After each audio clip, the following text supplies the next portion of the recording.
Hello, everyone, and welcome back to another episode of Parenting is Easy, Said No One Ever.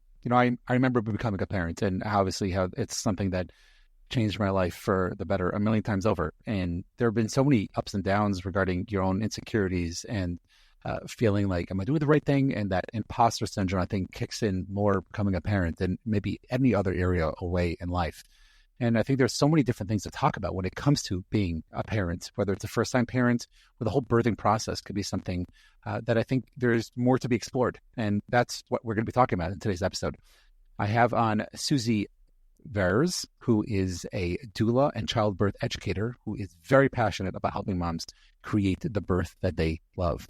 She has worked with over 200 moms in giving birth. She has also set up over 200 home births. And we're going to talk a little bit about that, of the differences between a home birth and a hospital birth, what to expect, or I guess to say as the book goes, which maybe one day we'll have on the author of what to expect when expecting, but from a mom's point of view and her own experience in giving birth and how that comes into play in today's day and age. And I think this is a really enjoyable episode for anyone that is either contemplating becoming a mom or building a family, or someone that has already done this before. I think there's some little tidbits of information that we can pick up from this really awesome episode. I hope you enjoyed as much as I did. Suzzie, I know there's a lot for us to get to regarding this specific topic, but I'm curious, I really want to start, I guess, at the beginning, as parents are thinking about becoming parents. Are there certain things specifically that you would say you would want upcoming new parents to sort of think about beforehand as they're getting ready to the concept of becoming parents in the beginning? Yeah, so often we think about like newborns, oh my God, they're so cute and they're so snuggly and they're adorable, which they are, but it's also really hard. And a lot of my clients tell me, like, why didn't you tell me it's so hard? And I think it's because it's really difficult to talk about. We want to imagine that this is going to be a very romanticized era of life when, in fact, all of a sudden after you have a newborn, you go from a life where you probably had most things figured out to, if you consider like the hierarchy of needs in life, that all of a sudden you're thrown back into the very basics where eating, sleeping, just the very basic things that are the foundation of health and wellness and success and happiness in life are all of a sudden very challenging to figure out. And so I would just say, if you're a new parent, you're considering having a baby, start thinking about, like, yes, it's fun to think about what their whole life will be, but as you're getting closer to actually having your baby, start talking together with your partner about, well, how are you going to watch out for each other and make sure that your basic needs are met in this new atmosphere where you have so many more demands than you've ever had before. Oh, for sure. And I think there's so much to be said regarding parenting. Obviously, one of the main things of parenting is taking care of someone else. And Absolutely. forget a lot is taking care of ourselves. And I think when you have someone that's keeping that in check and keeping that balance, it really goes so far regarding what the process is going to be like, and also what you're going to be like with that child for the person that is giving birth over here. Now, I know one of the things that I'm familiar with that you do, but if you give us a little bit more explanation, is there are different options when it comes to giving birth. I'm curious if you could talk about them, and you could say what are the pros and cons of the different ways and different places to be giving birth, whether it's at home, in the hospital, order birth, and stuff like that. Can you talk a little bit about that, please? Yeah, thank you for asking that. There are so many options when you give birth. Most people are hoping for a vaginal birth, but you can choose a C-section if you want. So there's always a surgical route. Sometimes surgical route becomes less of an option and more of a need. But also location is really, really important. I had my first in a hospital and my second at home, and I loved my home birth experience. Another thing to think about with that is, if you are a mom that is looking to avoid a C-section, one of the best things you can do is to actually look up at the C-section rates at your different birthing options. For example, where I'm located in Seattle, we're very fortunate. I have 7 different hospitals that I go to as a doula. And though if it were me, having a baby today would be reasonable for me to get to in labor. I know we're a lot of people don't have that luxury, but we do.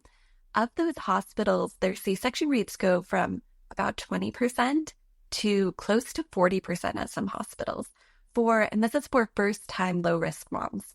So for people that you would expect would have the easiest type births.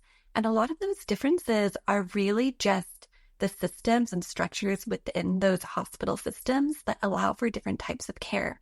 Now, some people are really surprised to find out that the WHO has said for years, decades and decades, that a C-section rate between 5 and 10%. That would be the World Health Organization, for those that don't know what the WHO is. Oh, yeah. Thank you for correcting me. My partner always says, people think that's the band when you say that. Correct. That's why I said it, Yes. yeah. They have said for years that a C-section rate between 5 and 10% is the sweet spot where we should be. So you're probably noticing none of our hospitals are reaching that. And the WHO, as I guess I'm supposed to say it, they say anything over 15% is actually doing more harm than good. So when we're going above those numbers, we're actually, from our type of care, actually creating situations in which C-sections become necessary. Now, the most surprising thing about this is our out-of-hospital midwives, our birth centers and home birth midwives, are the only group here that meet that 5 to 10% C-section rate for the first-time low-risk moms. So sometimes if it's a legal option in your area, if your midwives, for example, the midwives here can carry all the medications that they have at the hospital, they can resuscitate a newborn, it can be a very good option for the right people. Good. That makes a lot of sense. And I think, the one thing that comes into mind over here when you talk about hospitals, obviously, is the insurance. And, I could see, obviously, being in the field that I'm in as a therapist, the concept of insurance really coming into play regarding the type of care that you're going to get. And I'm sure that comes into play regarding that 20 to 40% that you talk about it in hospitals. But you mentioned regarding home births. And obviously, it's a very different experience when it comes to how a first-time mother is going to be giving birth as opposed to giving birth in a hospital, where there is also different level of care. And I can see it being night and day differences. And I'm curious if you could talk about the differences of what a mother can expect or what the family might be expecting when it comes to being able to either making that decision of giving birth at home versus giving birth in a hospital. Yeah, absolutely. The care is very different. Typically, if you're in the hospital, you are most likely working with either a midwifery group or an obstetrical group. So you don't actually know who is going to be your doctor on the day that you give birth. It's really whoever is on call. You may or may not have met them. You will have a nurse that you may or may not have met. And your care is going to change depending on the hospital, either every 12 hours or 24 hours, depending on what type of shift your doctor and nurses are working. Typically, nurses are on 12 hours and doctors and midwives are either on 12-hour or 24-hour shifts, and they are caring for multiple patients at a time. So typically in the hospital, your nurse will be with you the most. Your doctor will check in on you every 3 or 4 hours for about 10 to 15 minutes. They'll prescribe whatever they need, but they're mostly in and out. Versus at a home birth, you have many care providers to one mother. So when I had my daughter Hazel at home, I had my midwife who had been to over 500 births and she was fantastic in every way. And I had seen her specifically all throughout my pregnancy. And she came to my home for our after baby checks instead of me having to get in the car and go back to her. I also had her assistant and her student and my doula. So even though we lived in a smaller apartment at the time, I was pretty busy. It was me, my ex-husband, the father of my children, and we had just unlimited care. And so they were listening to the baby's heart rate and doing all the things they would do at the hospital. But it was also very fun and intimate. And, they had to be there. They had no other patients. So we had their, full attention when I needed it. And when I needed space, they were able to grant it most of the time if was between intervals of checking on the baby. Got it. Yeah, and just to add a little bit more to the hospital stay as well. I think it's experience that I've heard from a lot of people, and I guess from personal experience regarding my kids and my wife, is that you can have a doctor that could be a part of a practice that also is associated with a hospital. So when you come to the hospital, you could be comfortable with the person that you're with just because of it's someone that you've been seeing for the past 9 months or whatever it is, or it's someone that it's your doctor that you've been seeing for a while. So I think that comes into play as well, just having a certain comfortability, which I guess you could have at home too, but just it's a completely different experience. And I'm curious, is that something a home birth? Is that something that people can get covered through insurance, or are there ways for people to to have it compensated for? Yeah. It depends on which state you live in. It's very different throughout the country.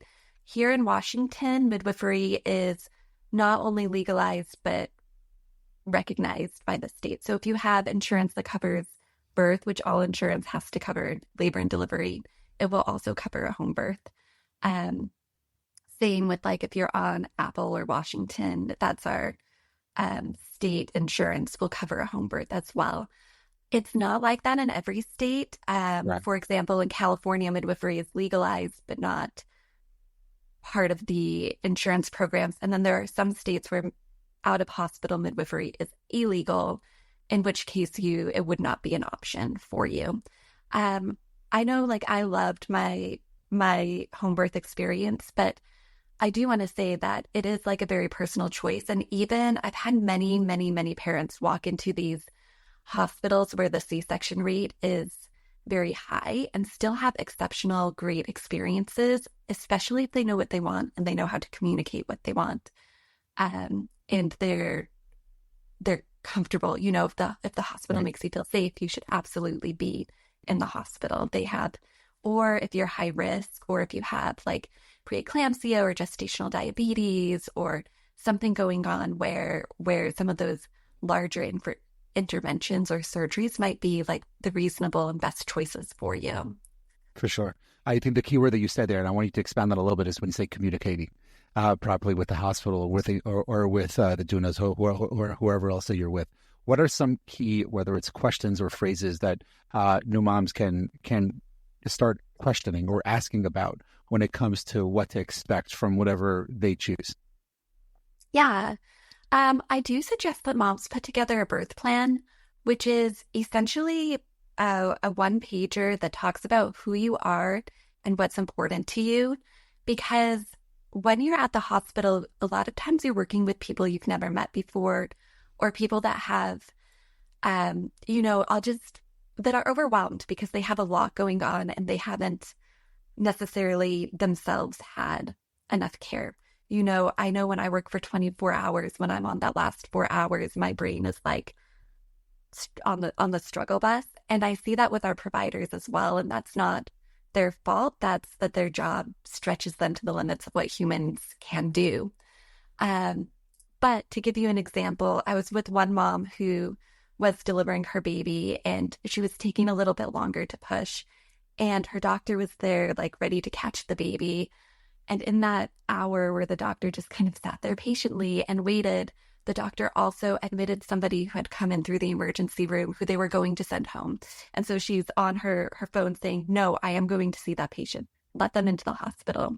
She prescribed medication for another mom in another room that had a specific allergy that she remembered.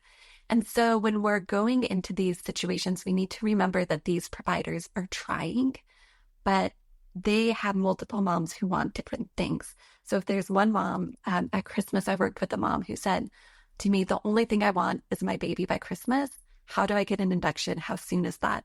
And the next mom I worked with was, I'm natural in everything. How do I make sure I have no interventions in my birth?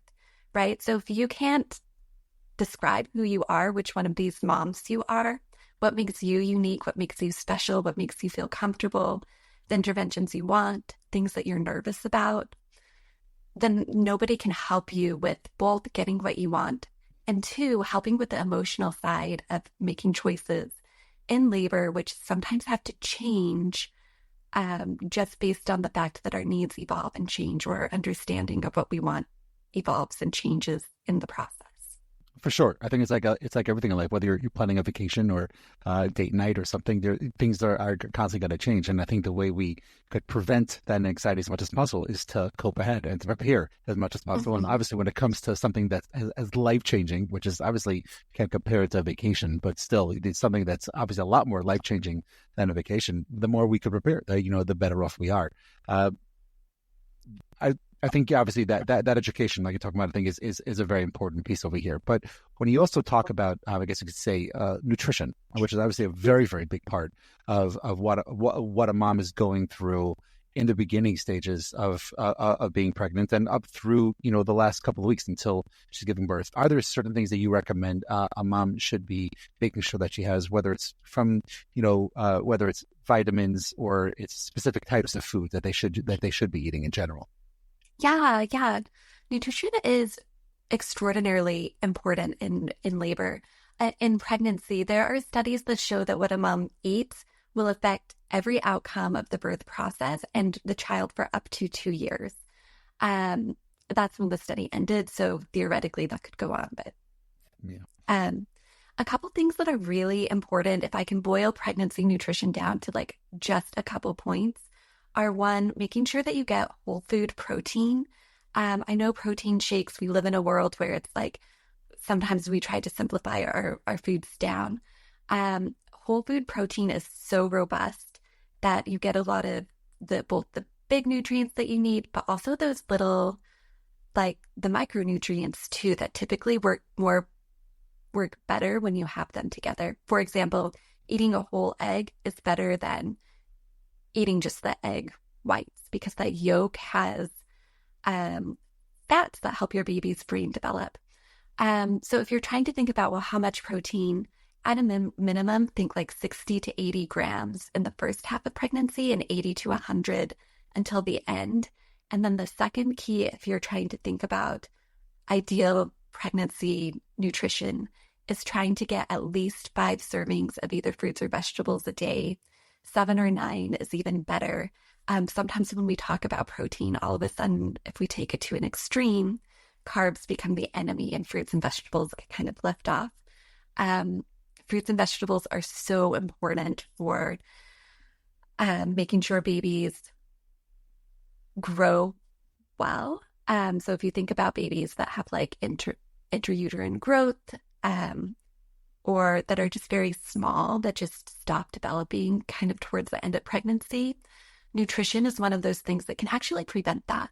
In many cases, in many cases. Just to give a number, there's one study that looked at preterm birth weights and nutritional counseling. They were able to lower preterm birth rates from 12% to 2% just through interventions with diets. Currently, it's about 10%. So we're not saying that any mom should take blame if they go through something so traumatic as that. We would want to give support and love and encouragement. But I also want moms to know that this tool that you put in your mouth is one of the best tools for creating a healthy pregnancy. That makes a lot of sense. Obstacles. Yeah. Sure. Prenatal vitamins. What should parents be looking out for, and where should they be buying something that is apropos for them? Yeah, I always say the best thing to do is talk to your doctor. We're all very different in what we need in a prenatal vitamin, and they're all very different themselves. For example, a lot of prenatal vitamins don't have iron, yet 17% of moms have anemia in pregnancy, and 45% of moms can have iron deficiencies enough that they're not anemic yet, but they are showing signs of deficiency, the fatigue, the brain fog, things like that. On the other hand, too much iron, which is why they don't put it in every prenatal vitamin, can affect your insulin resistance. So go talk to your doctor, ask them to do blood tests for things like anemia, and then based on what you need, go get a prenatal vitamin. I think we need to move away from blanket statements and into individualized care based on our own physiology. Yeah, for sure. And I think we're holding into place, at least here in America, that, thank God we're able to have that care for each individual based on whatever their needs are. I mean, the fact that we're talking about so many different types of births, and you could go to a pharmacy or CVS and see so many different types of prenatal vitamins, I think shows the advance of where we are. And not every vitamin is for every person, and it really has to be what is right for you. And I think one of the things that I've heard you talk about is the concept of prevention in the form of movement and nutrition. So I'm curious if you could talk a little bit more about that regarding being able to have that prevention, but in a way where it's not necessarily having to refrain from things, but in a way where it's able to advance who we are and what we're trying to do for the better of ourselves, our hopefully new child really soon, and the family itself, the family dynamics. Yeah, movement, very, very important. One thing people don't realize is if you're near the end of pregnancy, a 30-minute walk 4 times a week can reduce your risk of a C-section. I mean, it's just our bodies need a certain level of movement. If you can get into classes like where you have an instructor that leads you and you are with other pregnant people, that is the absolute best. Like prenatal yoga, there's prenatal dance classes, swimming is really great. But really, if you were doing it before pregnancy, you can typically do it during pregnancy unless your doctor is giving you a specific recommendation. And if you weren't doing anything before pregnancy, you can actually start doing something as long as you're listening to your body. And, we're not thinking about phrases like, I remember when I was a runner, everyone would say like, no pain, no gain. Like, yeah, leave that type of thinking behind. But go do something because it will improve your birth outcomes. You'll heal faster after birth. And it is very great for protecting our mental states as well. Sure. Have you seen a difference in the clients that you're working with, depending on their age? So are they going into the whole process, not just regarding the anxiety aspect of things, but regarding physiologically? Are things different for, let's say, a woman giving birth that might be in her lower 20s or maybe even younger than that, as opposed to someone that's in later 20s or 30s or even older? Actually, I am probably going to go against the grain here and say not really. The body is meant to give birth, and there are some risks that as we get older, we need to think about.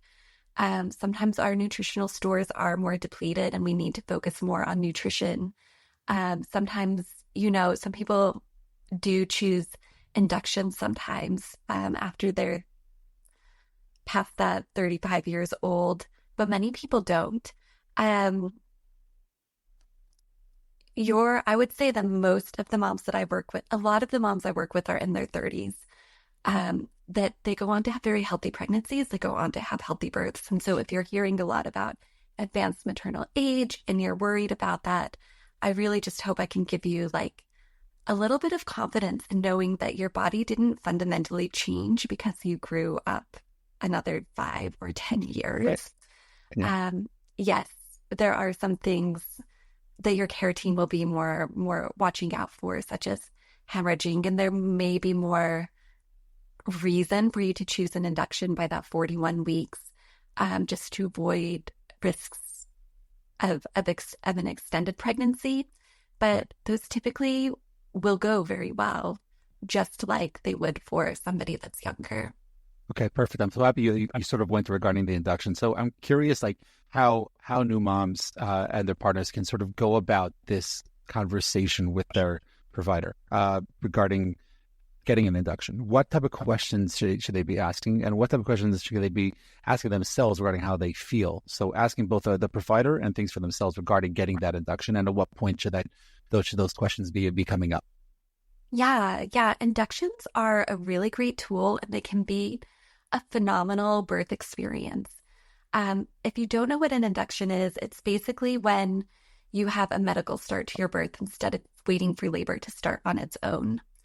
It is a tricky conversation though right now, because if you are somebody who's open to interventions and you're okay with medicine and you feel safe using it, then they can be a great experience, but it's very difficult to have a induction without an epidural because the experience of contractions is much different and often much sharper, and you will often experience higher pain levels. And that's saying a lot considering that we all think about pain and labor anyways. Um, so if you're trying to I lower can't that, comment. yeah. I haven't given birth, but I'm saying, I think that I don't. My wife keeps on saying, I don't know if I could have done this without an epidural, even though in one situation it was too late to get the epidural. But in general, the concept of doing it without epidural, no man can ever say that they can understand the pain of what a woman goes through with the body. But I could see that epidural being so important for the birthing process. But obviously, there are many people that don't get it for wanting a certain type of birth. What type of mindset can someone try to work on for themselves and exercise, like I say, within the whole experience without using the epidural? And where would they go to make sure that they're having the experience without it being a traumatic experience in that sense? Yeah. Well, I will say this. How we experience pain during labor is very individual. The uterus is a very strong muscle, and it's the largest and strongest muscle in your body. And when you're experiencing a contraction, you're literally feeling this muscle flex, right? So if you think about like a bicep curl is a bicep contraction, labor contractions, uterus curls, essentially, right? But you have no control over how long they are, how your labor, how strong they are. A 5-hour labor is definitely going to be much more intense than a labor that unravels over 12 or 14 hours. So different people will have different levels of pain without an epidural. One thing that I teach moms about, though, is the fear, tension, pain cycle, where when we feel contractions, if we have fear about them or we're worried about them, we typically will tense our bodies and almost work against the contraction. And that increases the pain and the sensation of the contraction. Like if you imagine you're curling, doing a bicep curl with a 15-pound weight, and now you're tensing your whole body and you're terrified, and someone's coming and putting their arm pressing down on you as you're trying to do the same amount of work, it becomes very much more difficult. So things like mindfulness, women that have like 8 weeks of mindfulness training, their pain levels go down 40%, which is pretty remarkable. Typically, epidurals will lower people when they do studies looking at like, okay, on a pain scale of 0 to 10, typically epidurals will lower people about 6 points on the pain scale. Getting in the water will lower people about 4 points on the pain scale. So that's why if you're like, why do people do water births? That's why it's pretty effective in helping cope with the pain. It can make it manageable. And the last is just wanting to do it. If you want to have a natural birth, my moms go about 50-50, and I've had an epidural, not had an epidural. And you can have great experiences both ways. You just need a little bit, if you have an epidural, you need something to fill the time. If you are not having an epidural, you need a very strong mindset. Right, and a really good coach, sounds like, as well. Because I think that could go really, really far. And I think the breathing and the mindfulness is obviously something we talk about in this podcast numerous times. One thing when it comes to new moms, that's also really important. And hearing the numbers you talk about dropping drastically, I think that could go really far of going to birthing classes beforehand or watching some videos or something online to give some guidance about where to go within the breathing world and the meditation world of how beneficial it could be. Is there a place that you would recommend people can look for, whether it's online or maybe finding a certain class? Where can people look for something like that? Yeah, I myself have a childbirth course where we have paths for both moms with epidurals and moms without epidurals, because I believe that moms should be kind of prepped for both. Just because sometimes, like your wife was too late to get an epidural when she got there. That does happen. Or sometimes you get to the hospital and the anesthesiologist is in the OR and you can't get an epidural for a couple hours, which isn't the most common, but it's very frustrating. And on the flip side, sometimes if you're planning a natural birth, sometimes other things become important, like you need to do an induction for your own health and safety or your baby's health and safety. And now these tools are likely not going to be enough. Mindfulness will not get you through labor with Pitocin. It just won't. And I've had one person out of the 200 moms I've worked with, more than 200 moms I've worked with, successfully do a natural labor plus an induction. Everyone else it's like, I'm done. So they are just different tasks, right? But also there's a lot of, if you can go to a local birth class where you go in person and you meet with the same group of moms, if you're the type of person that has felt like isolated, or if you're in a new area, or if you don't have a lot of friends that have had babies, that is one of the best places you can go to create community with other people that are in the same place as you. So even if you're like, I don't want to go to a birth class for 2 hours on a Thursday night, think about it also as a networking place where you're like, okay, after I have this baby, my world is going to be different. It's going to be very hard to meet my social, emotional needs. And a lot of my friends won't necessarily relate because they won't be in the same place, right? And so go and make those friends if you can. Fall back to an online class. There's so many online classes, but I have such a passion for those like in person. I truly believe we need those in-person connections more than we need our online people. Oh, for sure. I said as a therapist, I'd much rather meet you in person than meet you online, but there is a place for it. And I think the one thing that we've learned over the past 4 years is that there could be a lot of benefit from having the online world be more intimate, and we could do it. Mm-hmm. And it is possible. So for sure, that's something that, is an option. And if that's the only option for you, then you should use that. And I think that's very, very helpful to hear about that. The way you talk to parents, has it changed regarding if it's their first time giving birth or if they're already a mom of one or two beforehand? I think it does, because I feel like the first time you go through birth, it's very overwhelming, especially now where there's so much information thrown at you. Even 5 years ago when I did my career switch into work as a doula, there was a lot of information, but not in the same, the way the algorithms on Instagram have updated. And if you look at one birth post, now that's all you see. And then you have such a wide variety of opinions there. It's really hard to filter. I think that a lot of people have more questions now and more sense of uncertainty and more sense of being like caught in between. Like, who do I trust and what is the right answer? And is this someone's opinion or is this based in research? Because, if you're reading an article, you can look at the sources. But if you're just getting inundated with information, it's hard to kind of filter what is fact and what is fiction.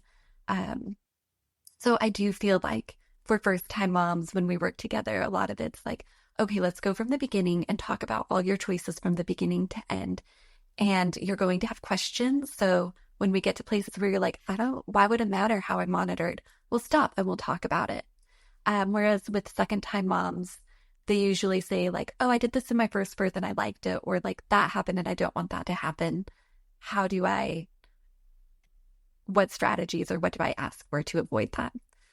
Or how do I make sure that happens again if they had a really great experience? So I feel like with first-time moms, there's a lot of education, and with second-time moms, it's more like listen, and give a tidbit here or there. Obviously, we listen to first-time moms too, but I feel like they have more questions in general. So, for sure. I think one of the things that come up as well is feeding a baby. Are we doing it naturally? Are we breastfeeding? Are we giving bottles? How to find the right formula? What type of guidance and where do you take the conversation? Yeah, I am very pro fed baby is best. A lot of families will do both breast and bottle. A lot of my families pump. And so even though you're using breast milk, the load of the labor can be shared. The thing that I try to prep my moms for is that when you're feeding a baby, you are going to be taking 40 hours a week to feed your baby. It is a full-time job. And most people don't think about it in the sense, when we go to work for 40 hours, we recognize whether we're working at a fast food restaurant or a CEO of a company that you're showing up and that's work. And sometimes I think that with breastfeeding, where it's in these little chunks of time, and that's just feeding a baby. That's not putting the baby to sleep, changing their diaper, doing all the million other little things. Like, we need to recognize moms for the work that they're doing and also help, like, how do we share that workload? And so when I'm talking with families, it's more about like, okay, let's create a routine or a rhythm here. So when it's like 3 a.m. and you're getting up, are you both getting up, or is one of you getting up? Are you getting up and just pumping and going back to bed? If both partners have maternity and paternity leave, here in Seattle, a lot of people do. A lot of times dads here will take the night shift. It's really, really popular, a really popular setup, because a lot of the dads here are gamers. And so they'll get like wraps for their babies. And if you have these Velcro babies that won't sleep for the first few months unless they're being held, they can tuck them into a little carrier and they'll stay up all night playing video games with their friends. And a lot of times their friends will stay up all night with them. And so they take the night shifts, right? It's just very common here to see that. Other dads, like I've had other dads say, like, she hasn't changed a single diaper since we came home when I do their checks. So I do really want to recognize that there has been, I think, a shift in sharing responsibilities with newborns, but that also comes with having conversations about, like, once you realize it's like that 40 hours is a long time, then it's like, okay, wait, no. This is not something easy. We do need to do something to make this manageable for everybody. Yeah. And I think it's something that is constantly changing. I think that's probably for first-time moms, and even if you already have a kid, both for whatever the family dynamic is, there's so much change happening. Even from the start of pregnancy and what's happening physiologically and emotionally and mentally, to what's happening in the home regarding scheduling, and whether there is paternal or maternal leave. I'm hearing you talk about the staying up all nights, and not something that I would recommend happening too often for the dads that are playing games. And while they could be beneficial, and there's also a way of living life that that could get in the way of functioning properly the way we're supposed to. So yes, there is a time and a place for it. And it's often the mother that is taking the night shift and day shift, right? And so if you have just a woman on her own taking a 24-hour shift with a baby, and she's going 2 weeks with getting 2 hours of sleep at a time, that's correct. Also not appropriate. 100%. And so, maybe we need to be even looking at, like, is the recommendation feed a baby every 3 hours and wake them up every 3 hours to feed reasonable? Right. Maybe there's conversation around that, but right now that's what the recommendation is for the first couple weeks home. And so if you're thinking about this 2-week time frame where you have a newborn, you have to come up with a plan where both parents are going to sleep. And if a dad can sleep during a day and a mom can't, or if a mom's trying to do 24-hour shifts for 2 weeks straight, right, sustainability has to come into the picture. But we also have to recognize that there is a period of time that is not sustainable. And so, if you have friends, family, people that are helping, that's great.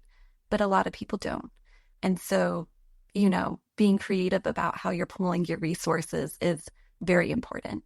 Sorry, 100%. I know I totally understand what you say about sustainability, but Oh, but for sure, I agree with that. And I think it goes back to the point you were saying before of having that in-person group that you're meeting at even before you give birth, and how that creates a certain support system. And for people that are doing this amazing new transition in life alone, to have other people around is essential. And if you have a partner that's able to take a shift, they should take a shift, because it takes a village to raise a child. There's a reason why that saying has not gotten old over the past 1,000 years, is because it's true. And I think it's something that it's important to know how to have that shift, and I think how to go about doing it and checking in with each other. The way we sort of started this today, this conversation was pretty much, taking care of yourself and making sure that you know how to do things for yourself, as well as taking care of your child. I think something that the example we talk about in this podcast all the time, I know my wife and I tell each other all the time as well, is remember to put on your mask first before you put on the mask of your child. And there's a reason for that. And it's important to know how to go about doing things. And like you mentioned, our priorities change. So we might have our schedules for 6 months out when we're single and we haven't even thought about being a parent yet. Now it's just like getting a bowl of cereal in without anyone crying or disturbing me is like a win-win for the day. And that could be difficult. And, I think it's something that, there's a big change. So when you have a partner that's able to support you and able to be a part of this conversation, for sure, that's probably one of the most important things. And obviously, as much as moms are super moms, not just because of the birth they do, because of everything else they do, but even super moms need to have a break, and it's important for them to have a break. And I think that is really important. And a lot has changed in the past few years too. I had my first daughter 9 years ago, and when I came home from the hospital, we were told to feed on demand. When she wakes up and she's hungry, feed her, and when she's not, let her sleep. And so for me, when I came home from the hospital, it was, the first day we came home, she slept for 5 hours, and then I got a 5 hours stretch of sleep. And now when moms leave the hospitals, they're told, no, if your baby hasn't woken up to eat in 3 hours, it's your job to wake them up and feed them. And so I have very mixed feelings about that, because there must have been a reason for the change in that recommendation, and probably because babies weren't getting enough to eat and that was causing damage, right? On the other hand, this new expectation that moms have now of the first 2 to 3 weeks being available every 3 hours to feed your baby is causing emotional, and it is an unsustainable request, because unless there is a way for you to get sleep at some point, it's literally impossible. And so now you're adding on top of this very physically demanding thing, like feelings of not doing enough and worries about your baby. And so I would say that it is a big change that I've seen over the past few years with the changes in recommendations on how we feed our newborns. And I don't know what the answer is. I don't feel confident enough to say, go back to the way it was when I was a new parent, because that's in direct contradiction with what all the people, the AAP and the, your doctor in your hospital are telling you, the sheets that they send you home with, the lactation consultants. And so it is very challenging. And if a lot of moms, when they say, why didn't you tell me it was so hard? Or, if you're talking with your parents, my parents don't understand how hard it is. It's probably because your parents were never asked to do the same things that society is asking you to do as a parent. And I don't know, I truly don't have answers for that piece. Yeah, I think you bring up a really good point. But I think that's going back to what, the wise thing that you were talking about before is having a support group, of how important that is. And if there are frustrations, if there's sleep deprivation, to acknowledge it and to be aware of it and to talk about it. And whether you have a partner, a family member, parent, or a peer, or maybe someone from a birthing class, that goes really, really far regarding being able to have that support around you. And just to ask in a question form based on what you were just saying, what have you seen being the biggest difference in how the birthing world has gone, and the changes from when you started this over 200 clients ago to where you are today? What have you seen being the biggest differences? The biggest one is probably the induction question. In 2018, there was a big study where they were looking at can we induce people just because we want to at 38 weeks? And so now there's a lot of practices here that will say, oh, you're 38 weeks or 39 weeks. Sorry, it's 39 weeks, not 38 weeks, even though sometimes they suggest it at 38 weeks anyways, because that's the first week you're considered full term. Right. It's a complicated question. I would recommend having a conversation, doing some research on inductions, and creating your own baseline of how you feel about them. And then check with your doctor to see if you're with the practice where you're in alignment. Because some doctors will say you're 39 weeks, you have to have an induction. even if there's no medical reason, and others won't. And there's a lot of very, very mixed research about whether C-sections, increase with inductions or decrease. And it probably depends on where a specific place starts, that I'd say that's the number one thing. And then also, as we were talking about, just the demands on moms, the expectations with breastfeeding have definitely changed. It's just becoming more and more routine for moms to be told you feed every 3 hours, no matter what. And that is a level of superhero to do that for several weeks, is I don't know. I'm sorry. I wish I was more eloquent about that, but. Well, I'm also hearing a little bit in your voice, and maybe you could talk about this. Obviously, the impact of you having kids has really come into play regarding what you do and being in the field that you're in. But I'm curious if you could talk about, let's say, the biggest impact that your own experiences have had on the work that you do and what we're talking about here today. I think my experiences taught me. I'm also a mom of loss, so I went through a miscarriage. A very medically complex miscarriage first. And then I had my daughter Zoe, and then I had my daughter Hazel. And when I was pregnant the very first time, I knew something was wrong. I was beyond sick, and I could not get, my doctors were like, everyone's sick. And I was like, no, but not everyone's losing weight. And so it was really hard to get care. Even with, I switched providers a few times. I've talked with midwives, I've talked with OBs, and it wasn't until I was 14 weeks they did an ultrasound and finally listened to me, and they found there's no heartbeat here, even though you're very sick. And then I had about a year of complications after that before I got pregnant with my daughter Zoe. My daughter Zoe, I also had a hard time finding my place in the system. And then with my daughter Hazel, I just had absolutely excellent care. And I think a lot of that was because I had become friends with a midwife. She was not my midwife. I had moved again, but she taught me what good care looked like and what to ask for and what to expect. And so now I feel like I have that high level of expectation of care no matter where I go. And I typically find it. And if I'm with a client, as a doula, I'm not a medical provider, right? But there are a lot of, we are typically helping you with your information, gathering your information with your emotional needs, your physical needs throughout the birth process. And also protecting your right of informed consent are typically the 4 things that doulas that we're supposed to do.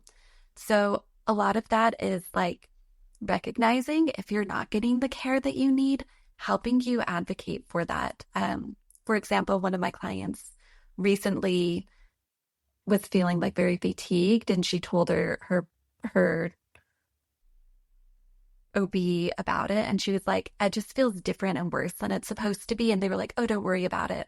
And we talked about it, and then we talked about some things it could possibly be. I gave her some things to read, and then she went back to her doctor, and they did a blood test, and they found out she was anemic. And so I think for me, one of the big things that has changed is understanding that the biggest expert is the person that's pregnant, because you know what's going on in your own body, and you might not know a lot about pregnancy, and you might not know much about hospital systems, and you might not know all your options. And that's okay, but you do typically know what's best for you, and you do typically know what's right and wrong. And so it's amplifying your voice and then helping you get those needs met when you might not even know yet how to formulate all the things you're processing into what's normal, what's not normal, how do I ask, who do I ask, things like that. But I think the biggest thing I'm taking away from what you're saying is what's normal is what mommy feels is normal. And if there's a parent intuition, that's what counts more than anything else. I don't care how many letters you have before or after your name. It really has to do with you, and you get it right. If you have a question, it's a valid question because you're asking the question, because you're feeling a certain way.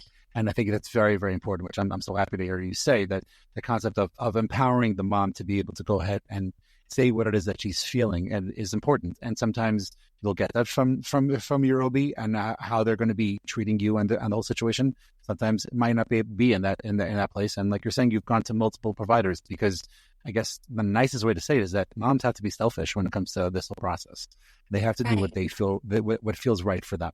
Suzzie, this has been absolutely, there's like so many more places that I want to go and ask about regarding, aftercare and stuff like that. But, just for the sake of the conversation today, I have a few minutes left over here and I want to sort of go through some rapid fire questions that are on par with what we've been talking about, but, maybe just sort of changing the tune a little bit over here. So you mentioned, having two kids, and I'm curious if you had an opportunity to swap roles with one of your kids for a day. What do you think would surprise you most about being a kid in today's world?